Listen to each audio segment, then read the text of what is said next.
Well, pretty interesting turn of events. They're talking about the $1 trillion platinum coin, which is a joke and a half. But you know, I always consider that a trial balloon. They're trying to float in the idea. And it goes right back to some of the things that actually the silver bugs and the gold bugs were saying, that that's really what things are going to have to be revalued at. Not going to happen overnight, but I see that as a very good sign. Also, it's a very good sign that a lot of the gold and silver bugs are kind of shut up right now because they're afraid that things are going to go down, and I'm not too sure about it. It looks like it's holding pretty steady, but I really don't care. I mean, I could wait. I just hope everybody else can wait. That's the thing. I would recommend that you just cut your cost and that type of stuff. Stay away from you know, superfluous types of entertainment, and you'll be surprised what you can actually save. When push comes to shove, people can save a lot, and that's actually the way you should always run your personal business. Also, if you know, think of your household as a business that way. You should run it that way all the time. A lot of people don't. They have that expression, extra money. Oh God. Anyway, yeah, I want to get on to something a little bit too with you know, the guns and stuff too a little bit. I know a lot of times the people say the AR15 is not good for a sporting rifle. It's not good for deer hunting. You know, that's actually, well, it's true in the present form, but you can get an upper receiver or do a barrel change, and that's just like two different rounds. This is a 5.56 round from the M16 or AR15 or a Mini 14, or it's just a 223 Remington. It's 22 caliber, and it fires about, oh, it depends on what the weight of the round is. If it's 55 grains, it's 3,200 feet per second. If it's like 68 grains, maybe 3,000 feet per second, 2,950. Now this is a what they call a 6.5 Grendel. You see, there's like a difference. Not much. You can actually put 28 rounds in the magazine, and this is actually, it comes from the 6.5 Swedish round. It's like 123 grains approximately. You know, they're different size bullets, but much heavier than this one. This is 55 to 68, 70. This is 123, 126, around there. This can actually is perfect for deer and elk and regular medium sized to large game. It's very, very popular round. And actually, this little round, I don't have the other one here. I actually have it, but it's a 308 Remington. It actually outperforms a much larger round at over 300 yards because of it flies through the air much better. So actually, an AR-15 is a super, super good sporting rifle. It's very good for like the weather elements. It's very, very reliable, because actually the later versions were improved a great deal, and actually a lot of the reputation why the M16 in Vietnam got the bad reputation about jamming, it was basically due to the ammunition. They used a very dirty ammunition. It was actually fouled up the gas tube in it. And when you use the correct ammunition, there isn't a problem with the gas tube fouling up. Plus, they removed the forward assist, and they did not even include a cleaning kit with the rifle. So that has a lot to do with it. The AK-47 was actually more reliable, and I'd say about now they're about the same. The AR-15 has more parts in it, but it's a hell of a lot more accurate. And actually, using this 6.5 Grendel round, which is the top round, it is far more versatile. This round is actually ballistically superior to a much bigger round. So the AR-15 is actually a great weapon. And where I think something is actually criminal is our military, our kiss-ass generals and brass and everybody on the top. You know how easy it would be to change to this round? Extremely simple. It's basically a barrel change. You can do an upper receiver change, and yes, the bolt has to be changed. Very small parts, a couple little parts, and the magazines.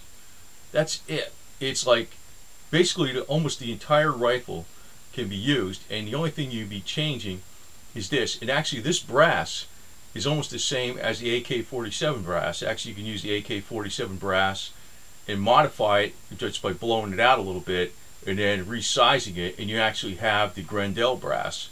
This round would save a gazillion lives in the military, no doubt, no doubt. At 300 yards, it carries more punch than the larger 7.62 NATO round, which is very heavy compared to this, very large. So you can carry a lot of small rounds. It's far superior than the AK-47 and everything else, and it's perfect for hunting. Now, I got a couple books here. Actually, I got these back in the early 90s. This is from JPFO, Jews for the Preservation of Firearms Ownership. And gun control is the key to genocide. You can't first have a genocide unless you first put gun control laws into place. That's always been the history. You know, it's not like guaranteed you'll have a genocide right away. It takes a while. And in some cases it hasn't happened yet. But conversely, you never have a genocide where people have the right to protect themselves. And you know, the other one is gateway to tyranny. And Nazis were the big time gun control advocates. As a matter of fact, you know, I knew about this for years, and I figure I'll put this out here right now because, you know, it's probably easier to put it out on the internet than it is to talk to people individually. Sometimes it's a pain, so it's easier to do it this way. But actually, the Nazis, the Gun Control Act, the Gun Control Firearms Act in 1934, the Nazis passed, is very similar to our own Gun Control Act passed in 1968. Actually, it is believed that Senator Dodd had a copy of the Nazi Gun Control Act when this thing was formulated, and it was put into our own American law. So we have Nazi law in America. And it was actually predicated upon JFK being assassinated, Martin Luther King being assassinated, and Bobby Kennedy being assassinated, which you could say there was major, you know, I don't want to use the, well, I can use the Webster Dictionary of conspiracy. It wasn't a lone gunman. It wasn't that type of thing. It was actually powers behind the scenes that JFK pissed off, Martin Luther King pissed off, and Bobby Kennedy pissed off. So that is really what happened. It wasn't actually the lone gunman kind of garbage. That's BS. And you know, pretty much most Americans pretty much accept that. And originally that was considered way out conspiracy theory by most Americans, but even now most Americans realize something was up with those assassinations beyond the lone gunman. But that is how we got our 1968 Gun Control Act passed, which is based upon the Nazi Gun Control Act, and it's proven in this book by Jews for the Preservation of Firearms Ownership. So you can go to their website, jpfo.org. And this is written originally by Aaron Zellman. Now, so, you know, I just want to bring up a couple things besides, you know, the silver thing, because actually, you know, people buy silver because they want to be financially independent and that type of thing. They don't want, you know, financial tyranny and that type of stuff. They don't want to be owned by the banksters or whatever.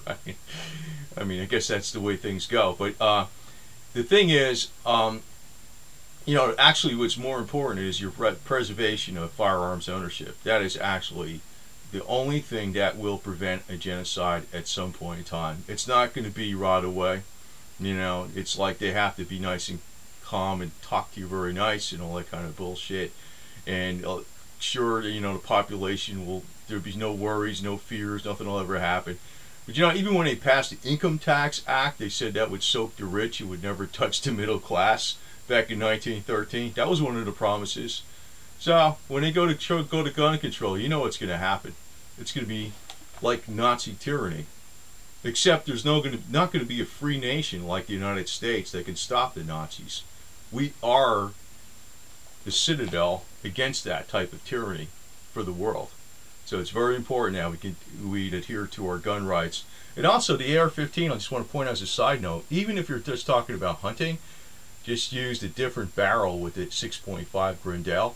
That is one of the absolute best hunting rounds going, with one of the most reliable rifles in the world.